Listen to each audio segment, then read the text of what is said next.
Hello, it's James Flores here again, Australia's favourite internet organist, my self-proclaimed title. And yes, this is going to be another talking video, or perhaps a lecture video, or a rant, or a philosophical. Not this talky, depressing philosophical talk. I don't even know what I'm saying. I guess I just find these sessions useful even to myself because, usually when you say things out loud, you understand them more. So yeah, I'm just going to say what's on my mind in relation to the organ and music in general, and hopefully it in some way resonates with you. A few moments later. So I have another organist friend, and we talk fairly often. And one of the phrases I remember him saying is art demands sacrifice. Aren't those three words very powerful? Art demands sacrifice. And we can apply that into everyday life. But let's first apply it to music and organ playing. Art demands sacrifice. Yeah, to get where I am today in regards to my organ playing, yes, I've had to make sacrifices. That's a sacrifice he's making. Perhaps I want to watch Netflix, but it might be more beneficial to practice or learn some new repertoire or put in some hours on the organ or minutes, whatever. And yes, you need to sacrifice things in order to progress. And I guess the younger student might say, oh, practicing is so boring. Well, it can be boring if the repertoire or things you are doing is not what you love. Let's sidetrack this a little bit and relate it to something other than music. The words art demands sacrifice. If we are to save up some money, we have to sacrifice. We have to not buy something we don't need in order to grow that wealth, to grow the savings account. So yeah, there's a non-musical sacrifice. But yeah, in terms of music, in order to progress, we do have to make sacrifices. We have to forego another activity in order to add to the musical savings account. I need to open up a savings account for my grandson. And people think practicing, well, I think, my generalized opinion, to practice, if someone's practicing, they're going to practice in huge, 1 hour, 2 hour sessions. But no, that's not the case. If you were to save money, how much easier is it to save money if you're putting little bits here and there? And the same can apply to practicing. A little bit every day or frequently is much better than doing a huge chunk. Another thought's just come into my mind. It's the same as like preparing for an exam, any type of exam. Cramming may work in the short term, but it's going to really damage what you can do in the long term.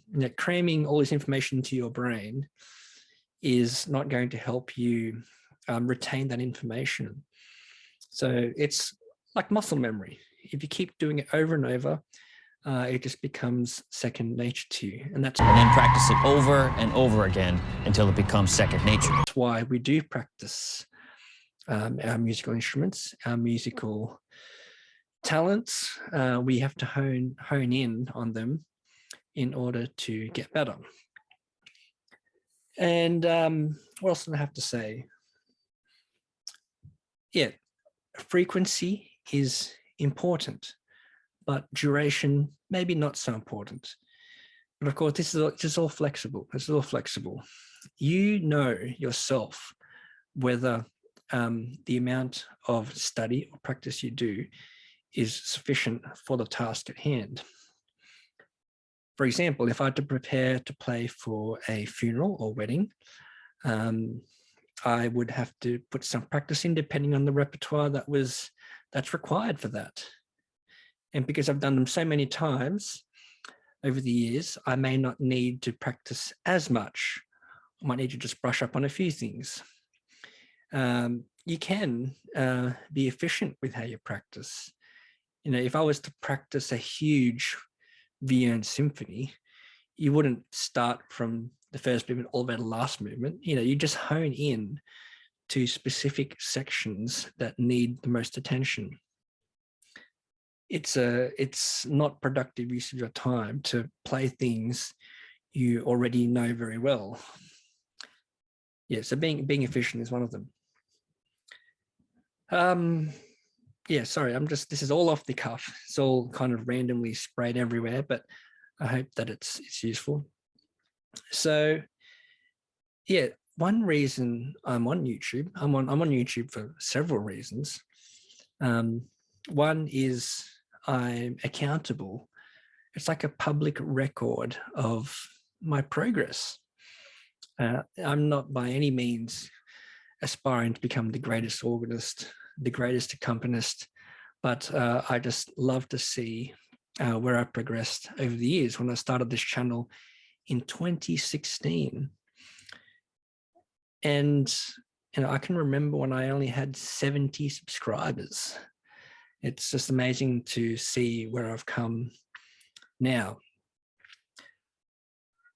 And that's because of consistency. There's weeks where I didn't feel like, back then, earlier on, I would upload once a week. I didn't have my Helpedwork set up back then.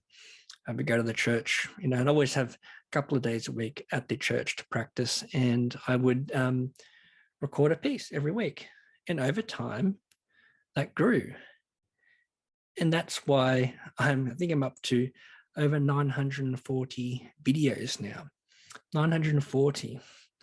And I also have to thank my Swellbox buddies, because not only has that helped me, I'm going to thank them because it's helped me with honing my skills as an accompanist. And in turn, they are also honing their skills as vocalists. They're using their voices, at least at bare minimum, on a weekly basis. On a weekly basis, craving their product. And, it's as Tony said in a few videos ago, your voice is like a muscle. There's interesting, because you've got to exercise your voice, it's a muscle. And you've got to not just exercise your voice, but you've got to exercise different parts of it. You've got to exercise your normal voice, which is kind of up here, which does all that sort of thing. Then you've got to exercise your falsetto as well, which is up there. And then you've also got to do your really low voice.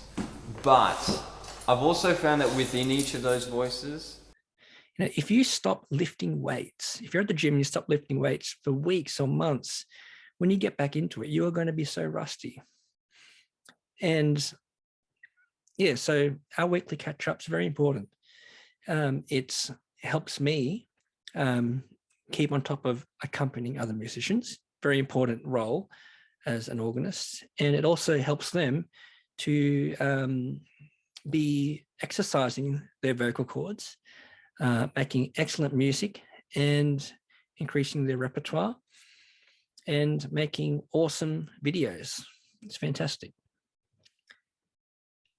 Anyway, yeah, art demands sacrifice. It's not always fun and games, but in the long run, it's a long-term investment. It does pay off. It does pay off. And there is no end goal. It's an ongoing process.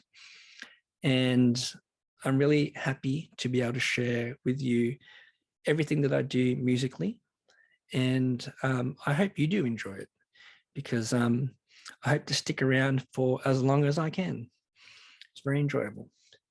So anyway, that was my little talk, my little lecture, rant, whatever you want to call it, whatever I think it, whatever this is. I have no idea what it is. But yeah, I promise you a music video for the next one. Thank you for listening. Bye for now.